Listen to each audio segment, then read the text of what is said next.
congratulations on the new role. I'm sure you're excited to get started. Absolutely, thanks very much. A long time coming. I've served on a number of committees here, chairman of, in the old days, Custa Schmachta, and the hearings committee, and a couple of years on that, and then was chairman of the CCC for a number of years, and was instrumental in changing the football and league championships within Dublin under the auspices of the 2018 and beyond, and I think that's been a phenomenal success for competition within Dublin. Yeah, really looking forward to the challenge, and very proud to represent Erin's Oil at the county board. I guess the big news this evening that will be talked about, and I think it's trending on Twitter in fact, is Dessie Farrell's appointment as the new Dublin senior men's football manager. Huge news, and I guess what do you expect Dessie is going to bring to that position? I think he's going to bring an expertise that he has learned over the years. In speaking to him, he speaks of the hurt and the disappointment that was there in when Tipperary beat us in the minor final, and similar to Jim Gavin for Donegal in 2014. He's learning more from defeats than he is, but he has an expertise. He has a great football and knowledge, and he's a proud Dub. He's played for us, he's managed us at minor, he's managed club teams, and I have no doubt he will continue the culture that is there at the moment of the pride in representing Dublin and its people. Sean Shanley, the outgoing chair of the county board, tonight mentioned, half hinted I guess, at possible continuity in terms of Dessie Farrell's backroom team. Obviously there are no names confirmed as of yet, but is that something you'd like to see, that maybe a couple of members of Jim Gavin's backroom team stay on under Dessie? We won't be imposing anything on Dessie as regards his backroom team. What we speak about at the moment in the backroom team is the expertise that we make available, the likes of Brian Cullen and Daniel Davey, and our medical team, James Allen and Dicey. There's huge experience there, and that's what we have to offer to Dessie. We wouldn't be a county board that'll be saying to Dessie, we need to vet who your backroom team as regards the footballing side of it. We won't be getting involved in that. We trust Dessie to be well capable of managing that himself.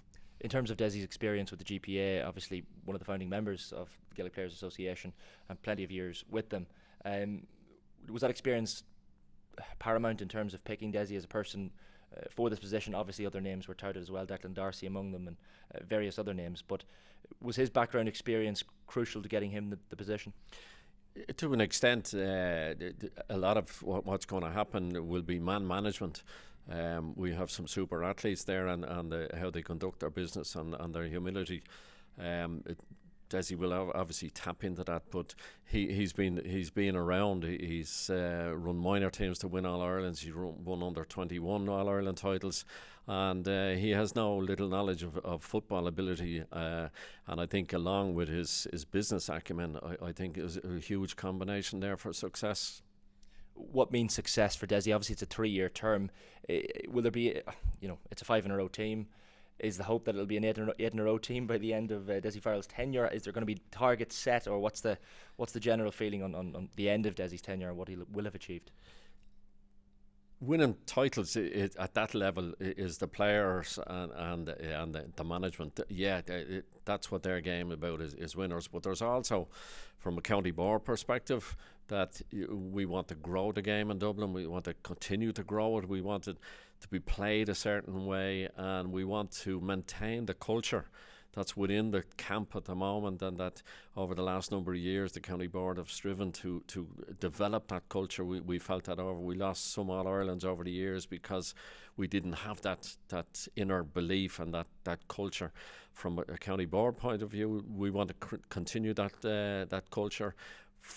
Obviously from a management and football and side, they want to win, and why not? Michael, in your previous position, vice chairman, you would have worked quite closely actually with Jim Gavin and the players. I know was a form of liaison essentially between the county board and the team, I guess. Sean Shanley had spoken on different radio stations, including our own Off the Ball, about his shock at Jim Gavin's decision at the end of November to step down. Was it a shock to you? Had there been rumblings that Jim might step down at the end of this year after achieving the 5 in a row, or what was your take on that decision? That was Jim's decision. Fully appreciated it. It was a shock.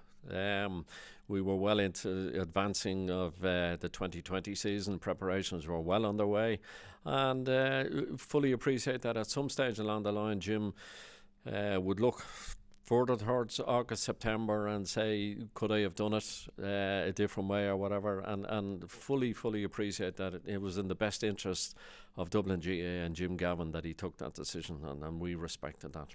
And there were some nice words spoken about Jim Gavin this evening in terms of what he's done for Dublin football, and I guess the position he leaves Dublin football in compared to where he picked it up. Obviously he didn't pick it up in a bad position. Pat Gilroy won that All-Ireland in 2011, but what would you say to Jim Gavin after all these years at the helm of Dublin football?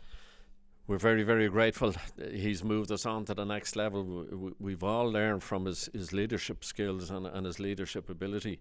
He's a very humble man, very driven man, and it doesn't suffer fools easy. He certainly left us in a better place, and he's given us all a feel for what we should be doing and where we need to go, and how we maintain that desire to play for Dublin and that culture that the players exhibit everywhere they go, both on and off the field. Obviously another man that's been spoken of, and there's been no decision made yet, and as you said about Jim, it's a personal decision, I guess, but Stephen Cluxton has been a remarkable figure in that Dublin team for many years. Do you have any indication as to whether Stephen will decide to stay on with the Dublin footballers next year? That's Stephen's decision. We'd respect it when he makes it.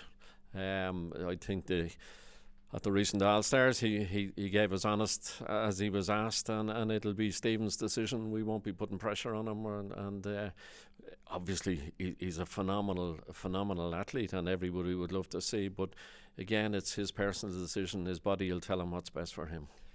Finally, Michael, I know the commercial income figures were released this evening as well, to the year ending 31st of October 2019. Remarkable rise from, I think it's 1.55 million roughly to 2.35 million in commercial income for Dublin GAA. A lot of people talk about the money Dublin GAA already makes, but what do you attribute that rise or what do you attribute that rise to? Obviously sponsorship is a major thing as well, but I guess your thoughts on that rise in commercial income revenue. It's the commodity that we can provide.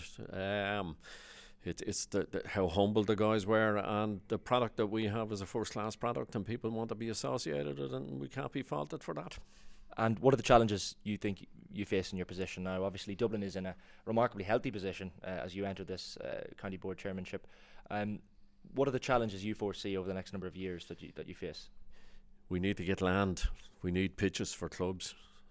The rise of ladies football and camogie, and the huge increase in the number of juveniles playing our games, we're going to continue to push that to get that but we've got to get pitches, we've got to get grass, and that will be the big challenge for us. I assume the club calendar is another thing, and the GA calendar in general. That's something that keeps being touted about and brought up left, right and centre. I don't know where you stand on the current state of the GA calendar and possibly where the fixtures could be improved.